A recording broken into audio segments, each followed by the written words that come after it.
வணக்கம்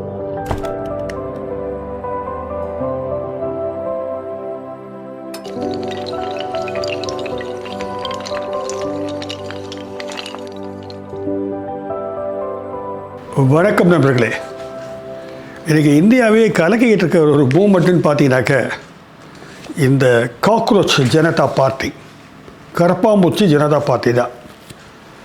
அது குறித்து நிறைய ஆங்காங்கே தகவல்கள் தெரிக்கின்றன. போன வாரம் ஃபுல்லாக அதுதான் அரசியல் களத்தில், இந்திய அளவிலான அரசியல் களத்தில் பேசு பொருளாகிவிட்டது. தமிழ்நாட்டில் டிவிகே வெற்றி அரசமைப்பு இது குறித்து நாம் மூழ்கி இருக்கிற தருணத்தில் இந்த காக்ரோச் ஜனதா பார்ட்டியை ஒரு பெரிய அளவிற்கு பேச ஆரம்பிச்சிட்டாங்க. இது உண்மையிலே ஒரு கட்சி அல்ல, இது ஒரு இணையதளத்திலே உருவாக்கப்பட்ட ஒரு வெப்சைட். இது இந்த காக்ரோச் ஜனதா பார்ட்டியே சின்ன நிறைய பேருக்கு தெரியும். சுப்ரீம் கோர்ட்டினுடைய நீதியரசர் சூரியகாந்த் இளைய தலைமுறை மீது ஒரு காழ்ப்புணர்ச்சியோட ஒரு கமெண்ட்டை பாஸ் பண்ணிட்டார். இவங்கெல்லாம் வேலை இல்லாதவனுங்க, எப்போ பார்த்தாலும் அரசியல் விமர்சனம் பண்ணிக்கிட்டு இருக்காங்க, சமூக ஊடகங்கள் எல்லாம் இவங்க கூவிக்கிட்டு இருக்கிறாங்க, இதுக்கெல்லாம் ஒட்டுண்ணிகள், பேரசைட்ஸ், இவங்கெல்லாம் ஒரு காக்ரோச்சஸ் அப்படின்னு அவர் ஓப்பனாக சொல்லிட்டார். இப்படி ஒரு ஜட்ஜி கொஞ்சம் கோவப்பட்டு இளைய தலைமுறையே காரி துப்பிட்டார்னு எல்லாரும் கோவம் வரல. அமெரிக்காவிலே படித்து கொண்டிருக்கின்ற ஒரு இளைஞருக்கு கோவம் வந்துவிட்டது. அவர் தான் அப்ஜித் தீப்கேன்றவர். அவர் மீடியா ஸ்டடீஸ்லாம் படித்தவர். இப்போ பாஸ்டன் யூனிவர்சிட்டியில் போய் படிக்கிறார். அவர் அந்த கோபத்தை வெளிக்காட்டுவதற்காக தன்னுடைய வெப்சைட்டில் நாங்கள்லாம் காக்ரோச் தான், நாங்கள்லாம் கரப்பாம்பூச்சிக்கு தான், நாங்கள் இழிவானவங்க தான், ஆனால் ஒன்று ஞாபகம் வச்சுங்க, நாங்கள் தான் அதிகமாக இருக்கிறோம். இந்த இழிவான நிலையில் வேலை இல்லாமல் இருப்பதற்கான காரணம் யார் சொல்லுங்கள்? உங்களுடைய பளிங்கு கற்கள் மேலாம் காக்ரோச் ஊறிக்கிட்டு இருக்குனாக்க அந்த கற்களை யார் கொடுத்தாங்க உங்களுக்கு? உங்களுக்கெல்லாம் ஒரு பிரிவினர் வசதியாக இருக்கிறீங்க, கோடிக்கணக்கான பேர் படிச்சுட்டு வேலை இல்லா திண்டாட்டத்தில் மூழ்கி கிடக்கிறாங்க. அவர்களுடைய வேதனையை புரிஞ்சுக்கிறாமல் நீங்கள் காக்ரோச் சொல்கிறீங்களா? ஒரு ஹியூமன் டிக்னிட்டியை மதிக்க தெரியாத நீங்கள்லாம் என்ன மனுஷங்க அப்படின்ற ஒரு உணர்வு பெருக்கில் என்ன பண்ணுறாரு, I am forming a party called cockroach Janata பார்ட்டின்ட்டார். அவர் விளையாட்ட தான் ஆரம்பித்தார். இதில் சேர்றவங்கெல்லாம் சேரலான்னு ஒரு ஃபார்மேட்டை க்ரியேட் பண்ணார். 1 மணி நேரத்துக்குள்ளே 25,000 பேர் சேர்ந்துட்டாங்க. ராத்திரி தூக்கி எழுந்து பார்த்தா 3 லட்சம் பேர் சேர்ந்துட்டாங்க. அப்படி ஒரு வாரத்துக்குள்ளே 20 மில்லியன் ப்ளஸ் 22 மில்லியன் கிட்டத்தட்ட 2.5 கோடி பேர் கிட்டத்தட்ட சேர்ந்துட்டாங்க.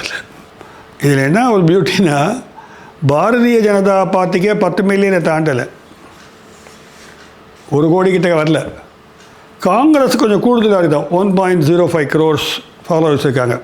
இது 2 கோடியை தாண்டிடுச்சு. எல்லாரும் தங்களுடைய எதிர்ப்பை காட்டும் விதமாக அதில் பதிஞ்சுட்டாங்க, நாங்களாம் மெம்பர் ஆகிடுவோம். அந்த வெப்சைட்டை ரொம்ப அழகாக டிசைன் பண்ணியிருக்கிறாங்க. நான் போய் பார்த்தேன். அதில் 5 டிமாண்ட் வேறு வச்சுருக்கிறாங்க. இந்த மாதிரி வர பார்த்தாரு, ஒரு கொடி, ஒரு கட்சி மாதிரி தொடங்கிட்டாங்க. அது கட்சி இல்லை, கொடி இல்லை, அது ஒரு விதமான ஹைப்பர் ரியல் ஸ்பேஸ். அது இங்கே தான் அந்த போஸ்ட் மாடர்ன் ஃபிலாசபியை நம்ம அப்ளை பண்ண முடியுது. இதுக்கும் பொலிட்டிக்கல் ஃபிலாசபிஸுக்கும் ஏதாவது சம்மந்தம் இருக்கான்னு நான் பார்த்தேன். இந்த கரண்ட் கான்டெம்பரரி ஃபிலசாபிக்கல் ரெல்மில் நிறைய விஷயங்கள் பேசிக்கிட்டே வராங்க. நம்ம கூட வெகுஜனவியம் பற்றி பேசினோம். இந்த காக்ரோச் ஜனதா பார்ட்டியில் இருக்கிறவங்க யாருன்னு பார்த்தா இளைஞர்கள். எல்லாரும் இளைஞர்களுக்கு இந்த ஒட்டுமொத்த ஜனநாயக அமைப்பின் மீதான கடுமையான கோபம் இருக்கிறது. வேலையில்லா திண்டாட்டம் ஒரு பக்கம், அவர்களுக்கான மரியாதை இல்லைன்றது 2வது பக்கம். இன்னொன்று, அரசியல் களத்திலே அவர்களுக்கு உரிய ரெப்ரசன்டேஷன் இல்லைன்னு ஃபீல் பண்ணுறாங்க. எல்லாம் பெரியவங்களே உட்காந்துருக்கிறாங்க, இளைஞர்களுக்கு இடமே இல்லையே அப்படின்னு அவங்க கோபப்படுறாங்க. எல்லாத்துக்கும் முக்கியமான இன்னொரு விஷயம், இந்த நீட்டு தேர்வு ரத்து செய்யப்பட்டது. அவ்வளோ லட்சம் பேர் எழுதியிருக்கிறாங்க, ஒரே நாளில் ரத்து செஞ்சுட்டாங்க. அவங்க எல்லோரும் அதில் போய் சேர்ந்துட்டாங்க. இப்படி பல்வேறு கோபம் கொண்டவர்களெல்லாம் ஒன்றாக இணையக்கூடிய ஒரு இணையதளம் தான் வந்து இந்த காக்ரோச் ஜனதா பார்ட்டின்றது. இதில் அவங்க வந்து ஒரு 5 டிமாண்டை வைக்கிறாங்க. ஃப்ரீ வைஃபை கொடுக்கணும் எல்லாருக்கும் அப்படின்றாங்க. அது ஃப்ரீ வைஃபை கொடுக்கறது வந்து ஹியூமன் ரைட்ஸ்ன்றாங்க. அதே போல் வேலை இடத்துல மதிய வேளையில் ஒரு சிறு தூக்கம் போடுவதற்கான சட்டம் வேடுறாங்க. அது வந்து மனிதனுடைய இயல்பு. ரெஸ்ட் இஸ் ரெவல்யூஷனரி அவங்க வெப்சைட்டில் போட்டிருக்காங்க. ஓய்வு எடுப்பது என்பது கூட புரட்சி தான். அடுத்து த வீக்லி ரேண்ட் செஷன்ஸ் இன் பார்லிமெண்ட்டில் மக்கள் வந்து தங்களுடைய குரல்களை பிரதிபலிக்க ஒலிப்பதற்கான வாய்ப்புகளை உருவாக்கணுன்றாங்க.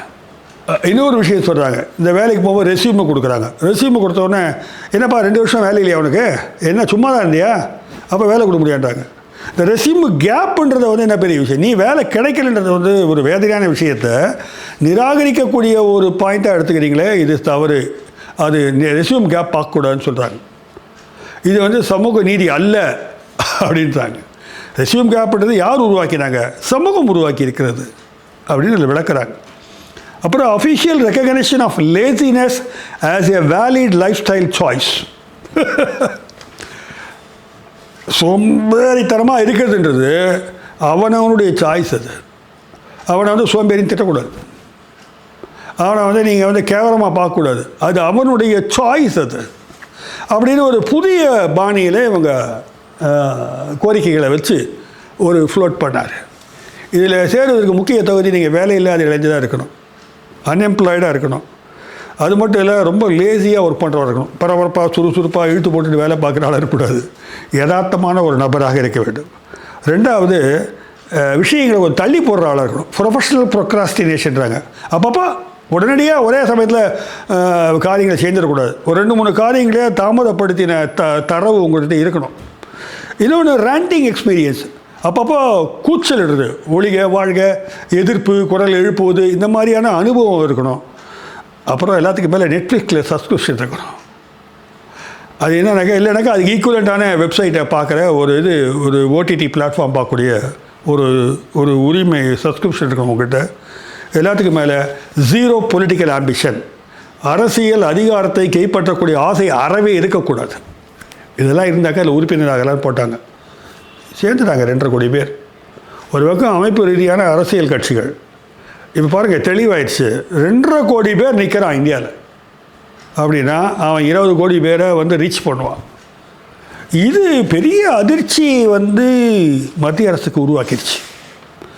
அதன் காரணமாக என்ன பண்ணாங்க, சுப்ரீம் கோர்ட்டில் கேஸ் போட்டு இந்த வெப்சைட்டை பிளாக் பண்ணிட்டாங்க. அப்ஜித் டிகேன்றவர் வந்து பாஸ்டனில் படிக்கிறார். அவர் ரொம்ப சென்சிட்டிவாக ஃபீல் பண்ணிட்டார். ஜட்ஜு வந்து இவங்கெல்லாம் காக்ரோச்சனோன்னு அவர் ரொம்ப கோவம் வந்துருச்சு. அதன் விளைவாக எதையாச்சும் ஆரம்பித்தது தான் இவ்வளோ பெரிய ரெஸ்பான்ஸ் வர ஆரம்பித்தோடனே நம்ம ஆட்கள் எல்லாம் ரொம்ப அரண்டு போயிட்டாங்க. குறிப்பாக ஆர்கனைஸ்டு பார்ட்டிஸ்க்கெல்லாம் ஒரு பெரிய அதிர்ச்சி ஆயிடுச்சு. என்றால் இது இளைஞர்களுடைய கோபமாக அவர்கள் புரிந்து கொண்டார்கள். அது உண்மையும் கூட. அவமதிப்பு என்ற ஒரு விஷயத்தை எடுத்து அதையே தங்கள் அடையாளமாக மாற்றிக்கொள்ளுகிறது ஒரு தத்துவ போக்கு. அது ஒரு விளக்கம் கொடுக்குறாங்க. தத்துவவாதிகளாம் சொல்கிறாங்க, இந்த காலகட்டத்தில் ஒரு இனத்தையே அவமதித்து வார்த்தைகள் சொல்லப்படுகின்றன கருப்பின மக்களுக்கு எதிராகலாம். அந்த வார்த்தைகளை எடுத்து வந்து அவர்கள் வந்து ஆயுதமாக பயன்படுத்துகிறார்கள். இந்த பொலிட்டிக்கல் இன்றைக்கி ட்ரெண்டில் வந்து ஃபிலாசபியில் வந்து இந்த ஐடியாலஜி, கருத்தியல்கள், மார்க்சியம், லெனினியம் அல்லது வேறு ஏதாவது ஒரு இசம் இதெல்லாம் இருக்கு பாருங்கள், இது எல்லாம் உடைபடுகிறது. இதை உடைச்சி தூக்கி போட்டு இந்த க்ஷணத்துக்கான, இந்த நேரத்துக்கான நீதியை வழங்கக்கூடிய ஒரு செயலை மட்டுமே வந்து அங்கீகரிக்கிற ஒரு தன்மை வந்து பொலிட்டிக்கல் பிளேனில் காணப்படுவதாக ஃபிலாசபர்ஸ் சொல்கிறாங்க. அந்த வகையில் தான் இதை நம்ம பார்க்குறோம். சடனாக 2 கோடி பேர் வந்து ஒரு இணையதளத்தின் மூலமாக தங்களுடைய கோபத்தை பதிவு செய்திருப்பதாகத்தான் புரிந்து கொள்ளப்படுகிறது. ஜென்சி, குறிப்பாக இந்த ஜென்சின்னு சொல்லக்கூடிய மக்கள் வந்து தங்கள் அதிருப்தியை அதிகமாக பதிவு செய்திருக்கிறார்கள்.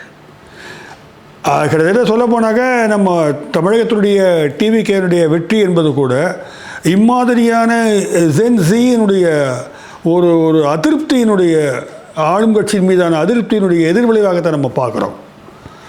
சும்மா ஒரு சினிமா நடிகர் வந்துட்டான்ட்டுக்கா மட்டும் போகிறதில்ல.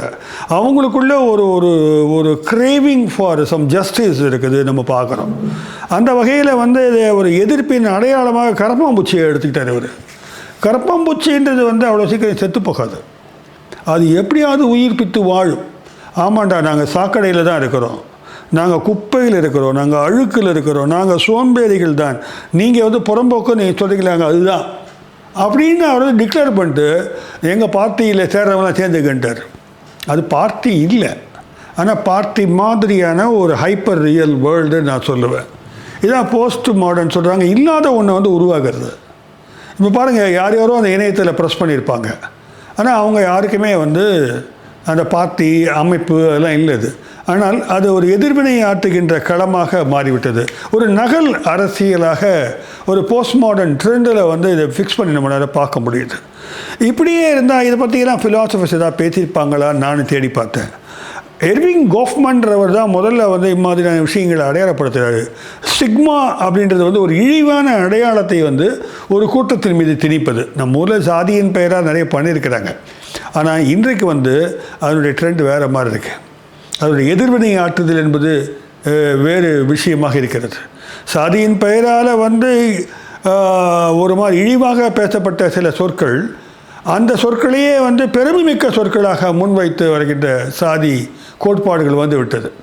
பொதுவாக வந்து நான் பார்த்துருக்கிறேன் சில தலித் போஸ்டர்ஸ்லாம், முன்னர் வந்து எது இழிவாக கருதப்பட்டதோ அதையே அந்த சாதியின் அடையாளத்தையே நான் பெயரிலே வைத்து கொண்டு சுமக்க தயாராக இருக்கிறேன், அதுதான் இன்றைக்கு பெருமை அப்படின்னு சொல்லி அந்த சாதி பேரை போட்டுக்கிறவங்களாம் நம்ம பார்க்குறோம். அந்த வகையில் வந்து கோஃப்மன் என்ன சொன்னார், இது வந்து ஒரு சமூக அதிகாரத்தினுடைய அந்த உறவனுடைய விளைவாகத்தான் வந்து இப்படி இழிவு சொல்லி வருதுன்றார். ஒரு ஜஸ்டிஸ் சூரியகாந்த் ரொம்ப அறியப்பட்டவர், அவர் சுப்ரீம் கோர்ட்டில் என்ன கோபம் வந்தாலும் ஒரு பிரம்மாண்டமான லட்சக்கணக்கான இளைஞர்களை குறிக்கின்ற வகையில் வந்து கொப்பளிச்சிருக்கிறான்னும் போது நமக்கு நீதி அமைப்புகள் மீது வந்து ஒரு பெரிய ஒரு என்ன சொல்கிறது அவநம்பிக்கை வந்து விடுகிறது. அந்த வகையில் வந்து டைலர்னு ஒருத்தர் இருக்கார், அவரை வந்து இது அரசியல் ரீதியாக மாற்றுறாரு. எப்படின்னா, கரைப்படுத்தப்பட்டோருக்கு வந்து எதை கரையாக படுத்துகிறீர்களோ அதை எதிர்ப்பாக ஆக்கி விடுவார்கள். நீங்கள் வந்து இவங்கெல்லாம் புறம்போக்கு, இவங்கெல்லாம் யூஸ்லெஸ், காலேஜில் கூட இவங்கெல்லாம் வந்து ஒதுக்கி வைப்பாங்க பேக் பெஞ்சர்ஸ்னு, அவங்கெல்லாம் இணைந்துக்கிட்டு தொந்தரவு கொடுத்துக்கிட்டே இருப்பாங்க. அவங்கெல்லாம் வந்து பெயர் வைக்காத காக்ரோச்சாக இருப்பாங்க அப்போ அந்த காலகட்டத்தில். இப்போ இதை தான் வந்து ஃபூக்கோ கிட்ட வந்து முடியுது. நான் பார்க்குறேன், ஃபூக்கோ கிட்ட முடியல, ஃபூக்கோ இன்னும் கொஞ்சம் ஷேப் பண்ணுறாரு.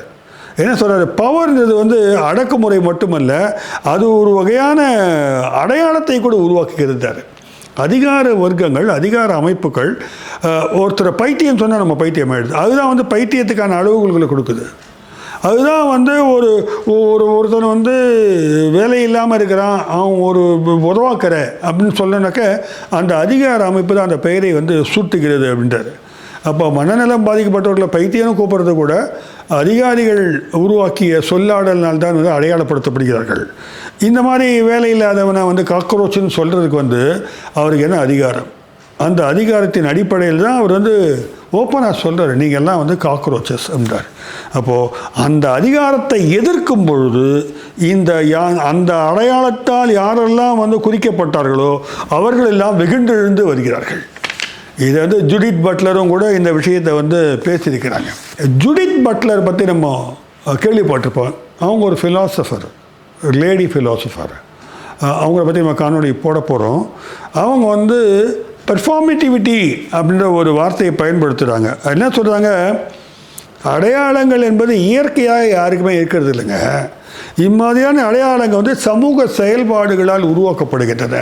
சமூகத்தில் உயர்நிலையில் இருக்கிறவன் கீழ்நிலையில் இருக்கிறவனுக்கு இவன் விருப்பப்படுகின்ற ஒரு அடையாளத்தை வழங்குகிறான். இப்படியே பார்த்தோன்னா நம்ம கூட வந்து உடல் ஊனமுற்றவர்களை வந்து கிண்டலான வார்த்தைகளை கொண்டு விழிப்பது என்பது, அடையாளப்படுத்துவது என்பது நமக்கு ஒரு இயல்பான ஒரு விஷயமாக இருந்துட்டு வருது சமுதாயத்தில். அந்த சப்பானின்ற கேரக்டர்லேருந்து தொடங்கி பார்த்தீங்கன்னாக்க நம்ம நிறைய பேர் இந்த மாதிரி வந்து விழிப்பது வந்து வழக்கமாக இருந்தது. இப்போது தான் கொஞ்சம் யோசிக்க தொடங்கியிருக்கிறாங்க. அந்த வார்த்தைகளுக்கெல்லாம் வந்து மரியாதை குறைவானது, ஒருத்தருடைய டிக்னிட்டி எஃபெக்ட் பண்ணக்கூடியது அப்படின்ற உணர்வுகளை வந்து இப்போ தான் வந்து அந்த சமுதாயம் கொஞ்சம் கொஞ்சமாக பெற்றுக்கொண்டு வருவதாக நான் பார்க்குறேன். நம்மளே நிறைய வார்த்தைகளை வந்து நானே பயன்படுத்தியிருக்கிறேன் சாதாரணமாக. இப்போ வந்து ஒருத்தரை வந்து குருடன்னு சொல்ல முடியாது, பார்வையற்றவர்னு சொல்ல முடியாது, ஊனமுற்றவர்னு சொல்ல முடியாது, ஃபிசிக்கலி சேலஞ்சு அப்படின்ற வார்த்தையை தான் பயன்படுத்துகிறோம். அப்போ நிறைய நாகரிக சொற்கள் எல்லாம் வந்து உருவாக்கப்பட்டு வருகின்றன. எதனால் உருவாக்கப்படுகிறது? எந்த சொல்லை வைத்து நீங்கள் வந்து அவர்களை இழிவுபடுத்தினீர்களோ அந்த சொல்லாடலை வைத்து அவர்கள் எதிர்ப்பை தெரிவிக்கும் போது இது நடைபெறுகிறது. இம்மாதிரியான சொல்லாடல்கள் என்ன செய்யணும்னாக்க, இழிவுபடுத்துகின்ற சொல்லாடல்கள் இதுவரைக்கும் அழுத்தப்பட்டு கிடக்கின்ற ஒரு மிகப்பெரிய வெகுஜன பரப்பை தட்டி எழுப்பிவிடும். கோவப்பட்டு எழுந்திரிச்சிடுவாங்க. இதனால தான் என்ன பண்ணாங்க, மத்திய அரசு உடனே சுப்ரீம் கோர்ட்டில் போய் இந்த காக்ரோச் ஜனதா பார்ட்டியை பேன் பண்ணுனாங்க. அது பார்ட்டியே இல்லை, பார்ட்டி இல்லாத எப்படி பேன் பண்ண முடியும்? அதனால் வெப்சைட்டை பேன் பண்ணோன்னாங்க. சரி, உடனே வந்து வெப்சைட்டை வந்து பேன் பண்ணிட்டாங்க. 2 கோடி பேர் இருக்கிற அந்த இணையதளம் வெப்சைட்டுன்றதை விட இன்ஸ்டா பேஜை வந்து ஸ்டாப் பண்ணிட்டாங்க. எக்ஸ் இணையதளத்தையும் ஸ்டாப் பண்ணிட்டாங்க. அவங்க திருப்பியும் வேறு ஒரு பேரில் தொடங்கினாங்க, அக்கௌண்ட் தொடங்கினாங்க. அதுலேயும் லட்சக்கணக்கான பேர் வந்து இணைந்து வருகிறார்கள். இன்றைக்கி இது ஒரு அவசர கதியில் விசாரிக்கணும், அதை உருவாக்கியரை வந்து அரெஸ்ட் பண்ணலாம் வந்து மனு கொடுத்துருக்கேன். நிறைய மனுக்கள் வந்து சுப்ரீம் கோர்ட்டில் குவிந்து விட்டன. இந்த கட்சிகள் எல்லாம் சும்மா இல்லை, போய் வந்து எதிர்ப்பு தெரிவிச்சிருக்கிறாங்க. ஆனால் ஜட்ஜி வந்து நல்ல காலம் வந்து கொஞ்சம் தளர்ந்து இது ஒன்றும் அவ்வளோ அவசரமான விஷயம் இல்லை, பின்னால் விசாரிக்கலான்னு தள்ளி வச்சுருக்கிறாரு. அது மட்டும் இல்லை, சூரியகாந்த் என்ன சொல்லியிருக்கிறாரு, ரொம்ப உணர்ச்சி வசப்படாதீங்க, இந்த மாதிரி வார்த்தைகளுக்கெல்லாம் நீங்கள் உணர்ச்சி வசப்பட்டீங்கன்னா நாடு தாங்காது, கொஞ்சம் நிதானமாக இருங்கன்ற மாதிரி அட்வைஸ் கொடுத்துருக்கிறாரு. அப்படியே நிதானமாகி தான் இப்படி ஆயிட்டோன்னு சொல்லிட்டு இளைஞர்கள் வந்து திருப்பி பொங்க ஆரம்பிக்கிறாங்க. இது ஒரு வகையான பயோ பாலிட்டிக்ஸ் என்ற பெயர்னால் குறிப்பிடுறாங்க. உலகெங்கிலும் இம்மாதிரி இளைஞர்கள், வேலை இல்லாத இளைஞர்கள், அடையாளம் தங்களுக்கு இல்லாதவர்கள் வந்து திரண்டு தங்களுடைய எதிர்ப்பை வந்து அரசுக்கு எதிராக காட்டி வருகிறார்கள். இன்றைக்கு ஒரு புதிய களம் உருவாக்கிவிட்டது, இணையதளம் என்ற களம் உருவாக்கிவிட்டதால் அவங்க என்ன பண்ணுறாங்க, அதை பயன்படுத்திக்கிறாங்க. இன்றைக்கி வந்து எப்படி வாட்ஸ்அப் பாலிடிக்ஸ் நிறைய பேசுகிறோமோ, இன்றைக்கு வந்து இன்ஸ்டாவில் வந்து ஒரு பெரிய புரட்சியை வந்து கரப்பாம்பூச்சி இயக்கம் பண்ணிட்டாங்க. இது வந்து ஸ்டால் பண்ணாமல் இருந்துச்சுனாக்கா 10 கோடியாக கூட மாறி இருக்கலாம். அது பிற்காலத்தில் வந்து ஒரு ஃபிசிக்கல் ஃபோர்ஸாக கன்வெர்ட் ஆகிறதுக்கான வாய்ப்புகளும் இருக்குதுன்றது வந்து அரசாங்கம் அச்சப்படுறாங்க. இது வந்து ஃப்ரான்ஸ் ஃபெனான் வந்து என்ன சொல்கிறாரு, இது ஒரு காலனியத்துக்கு எதிரான எதிர்ப்பு என்பது இப்படி தான் இருக்குன்றாரு. இதில் வந்து இதை வெறும் நெய்யாண்டி பாலிட்டிக்ஸ் இல்லை, இது மீம்ஸ் போடுறாங்க. நல்லா பாருங்களேன், இப்போ சமீபத்தில் எலெக்ஷனில் கூட உத்து கவனிச்சோன்னாக்க இந்த டிஜிட்டல் பிளாட்ஃபார்ம் ப்ளே பண்ண வைட்டல் ரோல் வந்து ரொம்ப முக்கியம். அதில் வந்து நெய்யாண்டிகள் இருந்தன, கருத்து மோதல்கள் இருந்தன, பொய்யான தகவல்களும் நிறைய இருந்தன. அதெல்லாம் இருந்தது, பார்த்தோம் நம்ம. ஆனால் வெறும் இது நெய்யாண்டியோடு இல்லை, அதை தாண்டிய அரசியலை வந்து முன்வைக்கிறது இம்மாதிரியான போராட்டங்கள். இப்போ இந்த காக்ரோச் ஜனதா பார்ட்டியில் வந்து வெறும் முதல்ல நான் சொன்ன 5 கோரிக்கைகள் இருக்குது, எங்களுக்கு தூங்குறதுக்கு கூட அனுமதி வேணும், அதெல்லாம் கேட்கறதுக்கு கிண்டலாக தெரியலாம். ஆனால் இம்மாதிரியான ஒரு கிண்டலான ஒரு கோரிக்கையை வைப்பது என்பது என்ன அர்த்தம்னு நமக்கு புரியுதுங்களா? உங்களுடைய பிரம்மாண்டமான கருத்தியல் இருக்குது பாருங்கள். நீங்கள் வந்து ஒரு பக்கம் மார்க்சிய கருத்தியல், ஒரு பக்கம் திராவிட கருத்தியல், தமிழ் தேசியம், இது அத்தனையும் காலி பண்ணிடுது. நான் கொஞ்ச நேரம் தூங்கணுன்றாங்க. நான் அவங்களுடைய கோரிக்கை பாருங்கள், நான் கொஞ்ச நேரம் நெட்ஃப்ளிக்ஸ் பார்க்குறேன், நான் நல்லா வேலை பார்ப்பேன், ஒரு 2 மணி நேரம் ரெஸ்ட்டு கொடு, ஃப்ரீயாக இன்டர்நெட் கொடு, நான் வேறு உலகத்துக்குள்ளே போயிட்டு வரேன். ஒரு சாதாரணமான உங்களை மாதிரி பிரம்மாண்டமாக சிந்திக்காத நபர்கள் நாங்கள், எங்களுக்கான தேவைகள் என்பது இந்த அளவில் தான் இருக்குது, இதை நாங்கள் கேட்போடுறாங்க. எங்களுக்கு அரசியல் அதிகாரமும் தேவையில்லை. அப்போது ஒரு அதிகார வர்க்கத்துக்கு எதிரான ஒரு எதிர்ப்பினுடைய குரலாக எந்த இழிவுபடுத்தினார்களோ அந்த இழிவுபடுத்தப்பட்ட விஷயத்தையே முன்வைக்கிறாங்க. இது வந்து சும்மா வந்து இல்லை, பாஸ்டனில் இருக்கக்கூடியவர் வந்து இப்போ ஃபிலாசபிலாம் படித்து ஏற்கனவே சம்பந்தமாக ஆம் ஆத்மி பார்ட்டியில் அவர் இருந்தார்னு சொல்கிறாங்க. அப்போ மிக தெளிவான ஒரு சிந்தனையோடு தான் இந்த கோபத்தை வந்து அவர் வந்து துப்பி இருக்கிறார். இது வந்து கழிவிலிருந்து ஒரு ஆயுதத்தை உருவாக்கியிருக்கிறார். ஒரு என்ன கழிவு? வேலை இல்லாதவங்கெல்லாம் யார்? வேலை கிடைக்கலன்னு சொல்கிறாங்க. வேலை கிடைக்கலன்னு என்ன அர்த்தம்? நீங்கள் வேலைக்கு லாய்க்கில்லைன்னு வேலை கொடுக்கல. அதாவது சமூகத்தில் ஒரு கழிவு பொருள் போல் வேலை இல்லாதவர்கள் வந்து வேலையில்லா பட்டதாரி படம்லாம் தான் வந்துச்சு. பாப்புலரான காரணம் என்ன யோசிச்சு பாருங்கள். அதே மாதிரி வந்து வருத்தப்படாத வாலிபர் சங்கம், இது என்ன, இதுக்கு எதுக்கு கூட்டம் வந்துச்சு, ஏன் ஓடிச்சு இதெல்லாம் நான் யோசிச்சு பார்க்குறேன். இது வந்து உண்மையிலேயே வருத்தப்படாத வாலிபர் அல்ல, அவங்க வருத்தப்படுகின்ற வாலிபர்களாக இருக்கிறாங்க. ஏன்னா அவங்களுக்கான வாய்ப்புகள் மறுக்கப்பட்ட சமூகத்தில் அவரவர்களுக்கு திறமையே இல்லாதன்னு கிடையாது, அவர்களுக்கான ஸ்பேஸ் இல்லைங்க. உச்சகட்ட முதலாளியை உருவாக்கிய டிஜிட்டல் பிளாட்ஃபார்மில் ஒர்க் பண்ணுறவங்களுக்கு மட்டும்தான் வேலை கிடைக்குது. அதை நீங்கள் கற்றுக்கிறாமல் இருந்தீங்கன்னாக்கா நீங்கள் வந்து ஒரு சமூகத்தினுடைய கழிவு பொருளாக மாற்றப்படுகிறீர்கள். அதற்கு எதிரான குரலை எங்கே பதிவு செய்வதுன்னு பார்க்கும்போது தான் அவர்களே உருவாக்கிய அந்த இணைய களம் வந்து இவர்களுக்கு பலனுள்ளதாக இருக்கிறது அப்படின்னு சொல்கிறாங்க. அப்போது இந்த எதிர்ப்பினுடைய உரையாடல் வந்து ஒரு நுண் அரசியல். இது நையாண்டியாக இருக்கும், எதிர்ப்பாக இருக்கும், படம் போட்டு காமிப்பாங்க, அது ஒரு மாதிரி விதவிதமாக மீம்ஸாக இருக்கும், கொட்டேஷனாக இருக்கும், எப்படி வேணாலும் இருக்கலாம். அது வந்து எல்லாத்தையும் வந்து காட்டுவதற்கான ஒரு களம் வந்து நமக்கு கிடச்சிருக்கு. ஆனால் அந்த களத்தில் கூட நீங்கள் அப்படி ஏதாவது டைரக்டான கருத்தியல் ரீதியாக கருத்து போட்டிங்கனாக்கா உங்களை அரெஸ்ட் பண்ணுறதுக்கு வாய்ப்பு இருக்குது. ஆனால் இந்த நெய்யாண்டியை வந்து கேட்ச் பண்ணுறது ரொம்ப கஷ்டம். அந்த காலத்துலேருந்தே வந்து கார்ட்டூனுகளுக்கெல்லாம் ஒரு தனி மரியாதை இருந்தது வந்து நமக்கு தெரியும். அப்போது இது வந்து ஒரு விதமான எதிர்ப்பு, ஒரு மேக்ரோ பாலிட்டிக்ஸ்க்கு எதிரான மைக்ரோ பாலிட்டிக்ஸ்னு ஃபூக்கோ சொல்கிறார். இப்படி தான் நடக்கும். அது சின்ன சின்ன குழுக்கள் அங்காக எந்திரிப்பாங்க, அவங்கவுங்க வந்து குரலை பதிவு செய்வாங்க, எதிர்ப்பு செய்வாங்க. நம்ம முன்னமே சொல்லியிருக்கிறோம், ஜல்லிக்கட்டு போராட்டத்தில் வந்து ஆயிரக்கணக்கான பேர் வந்தாங்க, அவங்களாம் இங்கே போயிட்டாங்க எல்லோரும். அந்த நேரம் அவங்க எதிர்ப்பை காட்டுவாங்க, போயிடுவாங்க. ஆனால் அந்த எதிர்ப்பும் கோபமும் வந்து அரசியல் அதிகாரத்தில் இருக்க வந்து புரிஞ்சுக்கிறோம், அது உள்ளத்திலே இருக்குது மக்கள் மத்தியில். அப்படி பார்க்கும்போது டெலியூஸ் என்ன சொல்கிறாரு, டெரிட்டோரியலைஸ் பண்ணி வச்சுருக்கிறோம், நம்ம எல்லாரையும் ஒரு எல்லைக்கு உட்பட்டு ஃப்ரேம் பண்ணி வச்சுருக்கிறாங்க. நம்ம டெலியூஸ் பற்றி காணொலி போட்டிருக்கோம். அவர் ரைசோமேட்டிக் அப்படின்ற ஒரு வார்த்தையை பயன்படுத்தி இந்த சல்லி வேர்கள் மாதிரி அங்கங்கே வந்து இந்த இயக்கங்கள் வந்து பரவும். இது சும்மா அப்படி டீப்பாக ஆர்கனைசேஷனில் தலைவர் செயலாளர்லாம் இருக்காது. இதுக்கு வந்து அதெல்லாம் யார் வேணால் தலைவனாக இருப்பான், அங்கங்கே அது வந்து முளைக்கும். அது அப்படி தான் வந்து எதிர்ப்பு அறையாக வரும் டெலியூஸ் சொல்கிறாரு. அவர் இந்த டெரிட்டோரியலைஸ் பண்ணி வச்சுருக்கிறாங்க ஒவ்வொருத்தரையும். நம்ம அதாவது இவர் வந்து வேலைக்காரரு, இவர் வந்து ரைட்டரு, ஒவ்வொருத்தருக்கும் ஒரு அடையாளமானது கொடுக்கப்பட்டு இருக்கிறது. இது இல்லாதவங்க வந்து என்ன பண்ணுவாங்க, இதை உடைத்து கொண்டு வெளில வரக்கூடிய கூட்டம் தான் இந்த வேலை இல்லாத அந்த ஜென்ஸி பட்டாளமாக இருக்கிறது. அவங்க வந்து கட்டுப்பாடுகளை பார்த்து அவர்கள் வந்து மூச்சு திணறுகிறார்கள்.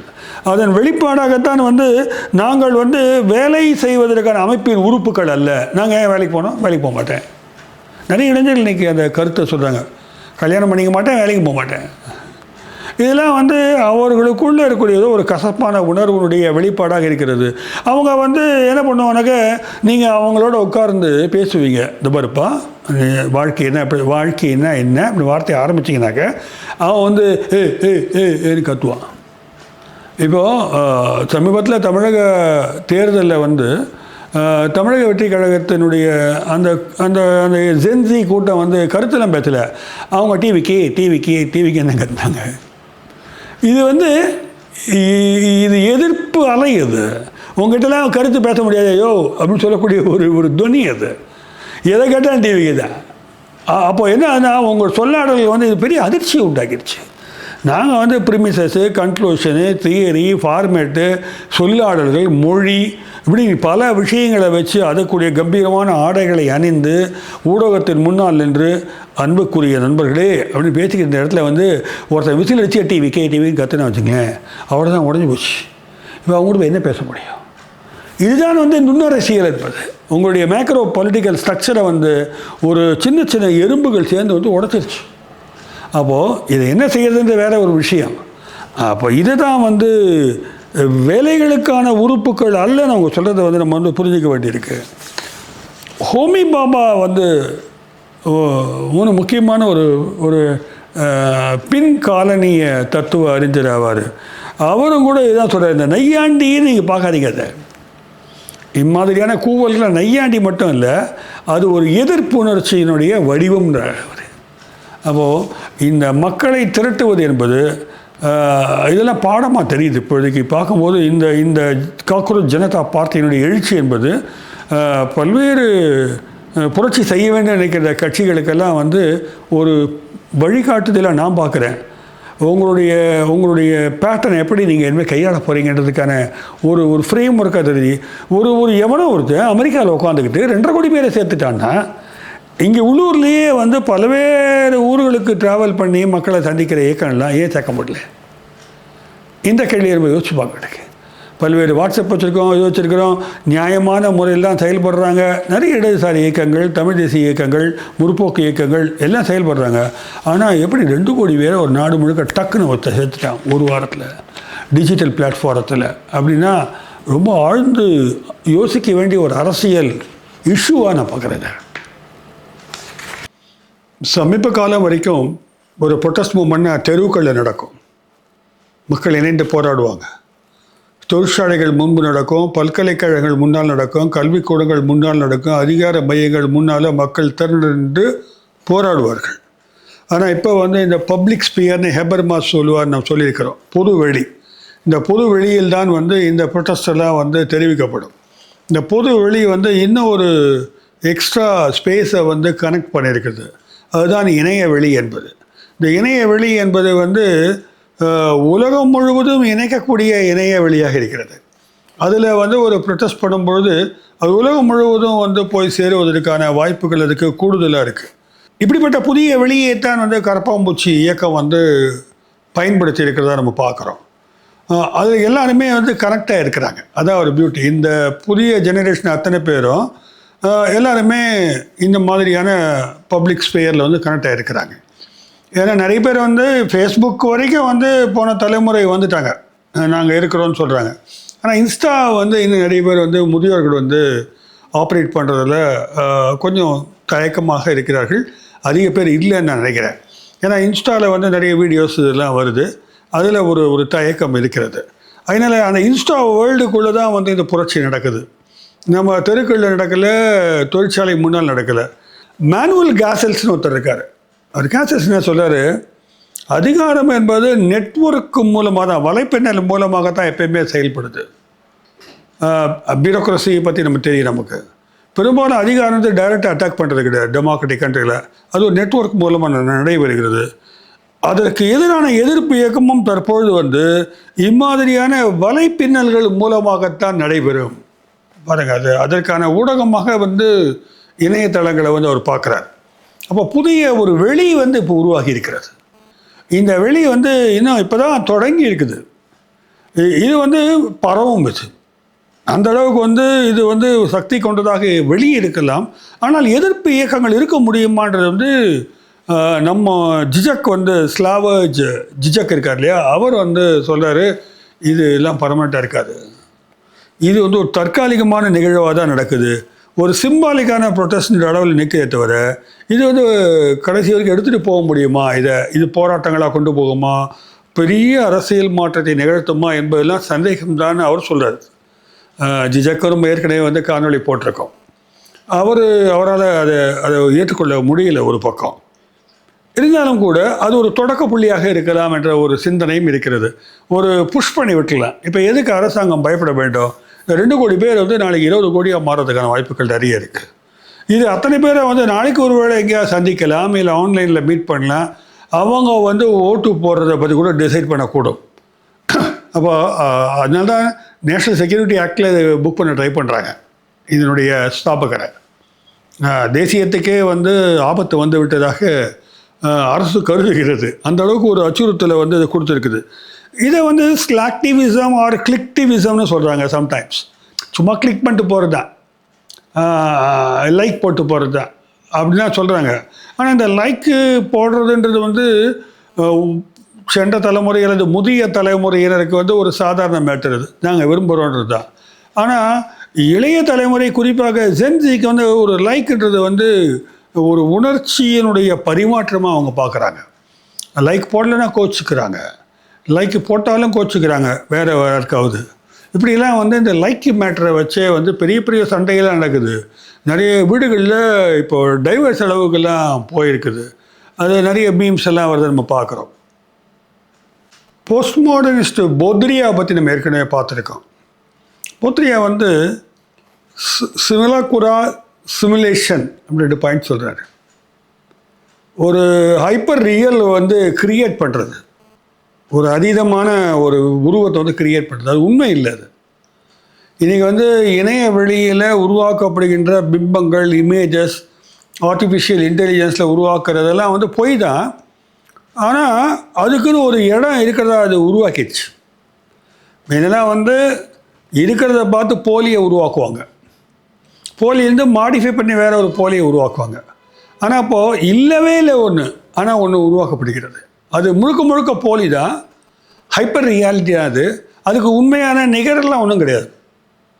அப்படி தான் வந்து இன்றைக்கி வந்து இந்த காக்ரோச் பார்ட்டியானது உருவாக்கப்பட்டிருக்கிறது. அது ஆக்சுவலி பார்ட்டியே இல்லை, ஆனால் வந்து பார்ட்டி தான். அது வேறு உலகம், அது வேறு உலகமானது சிருஷ்டிக்கப்பட்டிருக்கிறது நம்ம சொல்லலாம். அங்கே தெரு கிடையாது, கூட்டம் கிடையாது, கொடி கிடையாது, அதுக்கு தலைவர் கிடையாது. ஆனால் அது வந்து ஒரு எதிர்ப்பு இயக்கமாக இருக்குது. இந்த எதிர்ப்பு இயக்கம்னு பார்த்தோன்னாக்க கரப்பாம்பூச்சின்றது கூட உலகளாவிய முக்கியமான ஒரு குறியீடை எடுத்துக்கலாம். ஏன்னா வந்து ஃப்ரான்ஸ் காஃப்கா வந்து கரப்பாம்பூச்சி ஒரு கதை எழுதியிருக்காரு. மெட்டமார்ஃபிசஸில் ஒருத்தன் காலில் எழுந்துக்கிறான், கரப்பாம்பூச்சியாக ஃபீல் பண்ணுறான். கொஞ்ச நாளில் வந்து கரப்பாம்பூச்சியாக இருக்கும்போது அந்த குடும்பத்தில் வந்து அவனை எப்படி எதிர்கொள்ளார், கடைசியில் அவன் வந்து செத்து போயிடுறான், தற்கொலை பண்ணிக்கிறான் வச்சுக்கோங்க. அதாவது இருப்புக்கான அர்த்தமே இல்லாத போகும்போது அவன் தன்னைத்தானே மாய்த்து கொள்ளுகிறான்.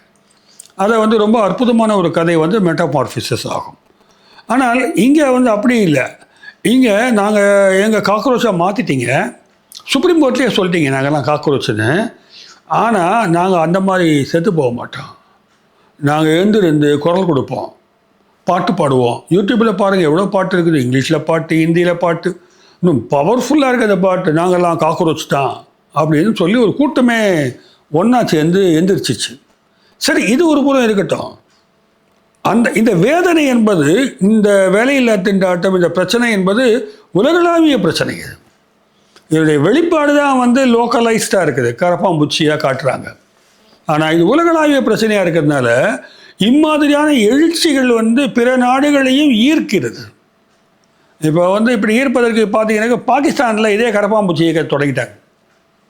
இந்த நம்ம ஊர் கரப்பாம்பூச்சி ஜனதா கட்சியை பார்த்துட்டு பாகிஸ்தானில் கரப்பான் அவாமி லீக், அதாவது காக்ரோச் அவாமி பார்ட்டின்னு ஒன்று தொடங்கி அவங்களும் வந்து இம்மாதிரியான நெய்யாண்டி அரசியலை வந்து இணையம் மூலமாக செய்கிறார்கள்.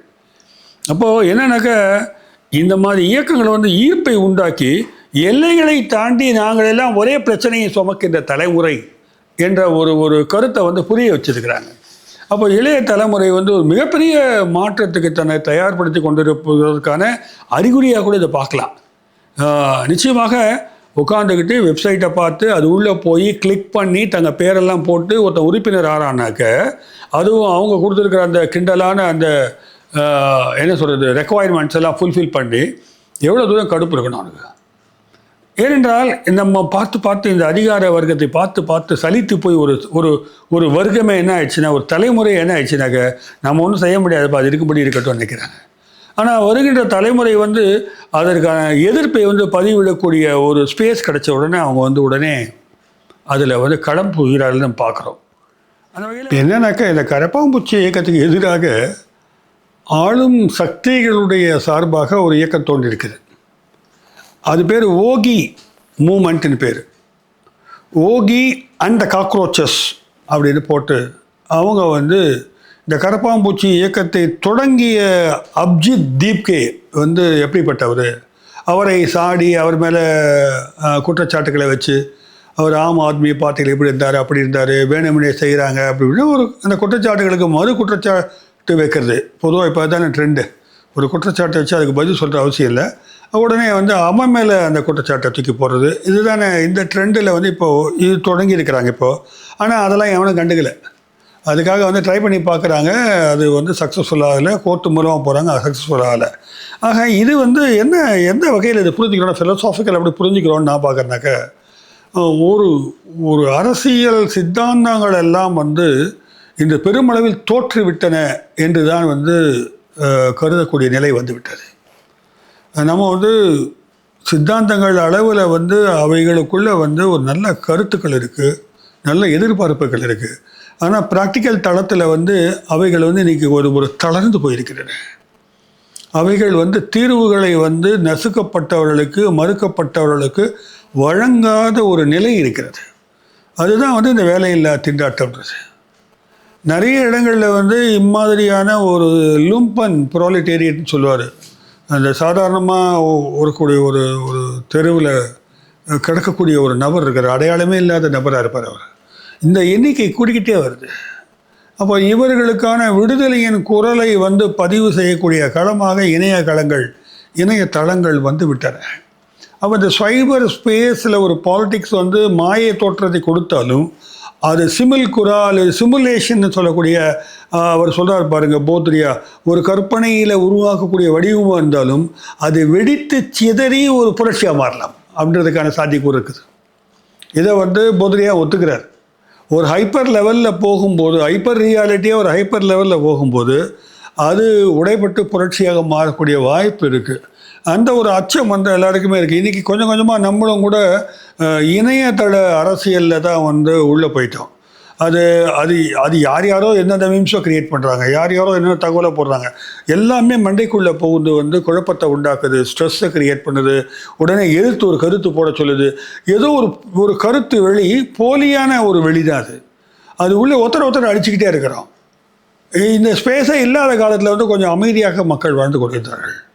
ஆனால் இப்போ வந்து அந்த முக்கியமான தலைமையில் இருக்கும் யாரும் பேச மாட்டாங்க. அவருடைய அனுதாபிகளாக இருக்கிறவங்க, அடிமைகளாக இருக்கிறவங்களாம் சேர்ந்து அவர்களுக்குள்ளே இருக்கிற இந்த மோதல் இருக்குது பாருங்கள், அதுதான் இன்றைக்கி சுவாரஸ்யமான மோதலாக இருக்குது. உலகத்தில் இபோலான்ற நோய் வந்தால் எங்களுக்கு என்ன வந்து கவலை, உலகத்தில் எந்த பிரச்சனை வந்தால் எங்களுக்கு என்ன கவலை, ஈரானில் வார் பண்ணால் எங்களுக்கு என்ன கவலை, நான் இங்கே லோக்கல் லெவலில் வந்து டிஜிட்டல் பிளாட்ஃபாரத்தில் ஒருத்தர் அடிச்சுக்கிறது, கடிக்கிறது, துப்புறது, ஒரு வெறுப்பு சித்தாந்தம், வெறுப்பு தன்மையை வந்து மனதுக்குள்ளே வந்து உருவாக்கிட்டே வராங்க.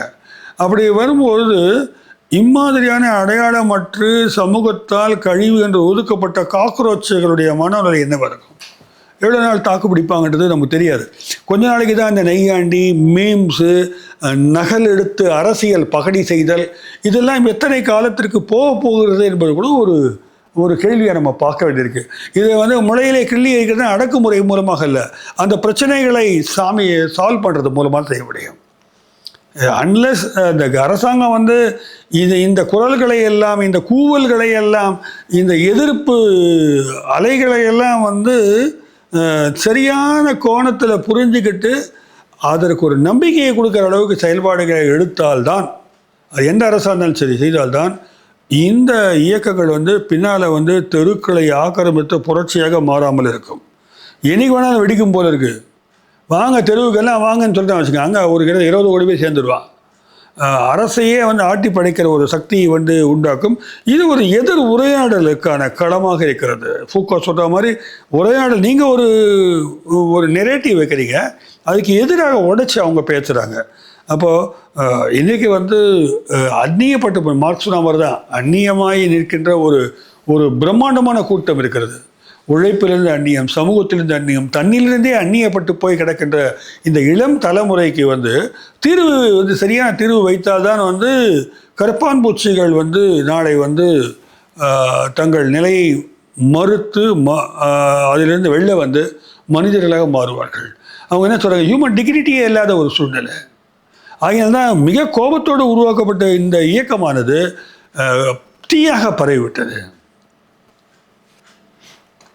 குப்பைகளை அகற்றிவிட்டால் கரப்பான் பூச்சிகள் இல்லாமல் போய்விடும்.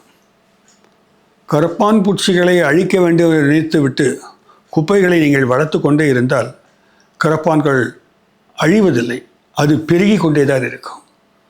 கரப்பான்கள் ஒரு நாட்டில் பெருகுவது என்பது வந்து அவ்வளவு ஆரோக்கியமான விஷயமாக இருக்க முடியாது கண்டிப்பாக. எனவே கரப்பான்களை வேட்டையாடுவதற்கு பதிலாக இளைஞர்களுக்கு ஒரு நேரம் கொடுத்து அவர்களுடைய மாண்பை பாதுகாக்கக்கூடிய, அவருடைய வாழ்க்கையில் நம்பிக்கை ஏற்படுத்தக்கூடிய பல்வேறு விஷயங்களை வந்து எந்த அரசுமே முன்னெடுப்பது என்பது காலத்தின் கட்டாயம் என்பதைத்தான் வந்து காக்ரோச் ஜனதா பார்ட்டி வந்து கூறியிருக்கிறது. இதை கண்டிப்பாக அரசியல்வாதிகள் புரிந்து கொள்வார்கள் என்று நம்புகிறேன். இந்த காணொலியை பார்த்தெல்லாம் ஒன்றும் நடக்க போகிறதில்ல. ஆனாலும் இதுதோ காக்ரோச்சு அப்படி இல்லை விஷயம். இது வந்து தீ பற்ற தொடங்கி இருக்கிறது வேரில். இப்போயே தண்ணி ஊற்றி அணைக்கிறது நல்லாயிருக்கும். நன்றி, வணக்கம்.